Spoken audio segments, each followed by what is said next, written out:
To disable auto brightness for always on display of the theater mode in Samsung Galaxy S23 Ultra, swipe down the top of the screen and then tap setting icon, tap mode and routine. While you are in the mode screen, tap theater, tap change settings, and then tap always on display. Now tap the blue on option next to auto brightness to turn off this option. When the switch turns gray, it means that this option is off.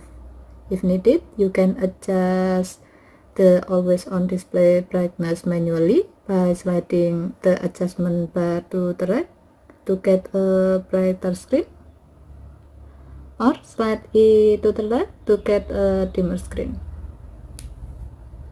Next, tap done button and then tap done button again to save the change. Now when the theater mode is active, your phone will set the always on display brightness to the predefined level, or alternatively you can adjust the always on display brightness manually at any time by double tapping the clock in your always on display screen. Okay, thank you for watching. Have a nice day.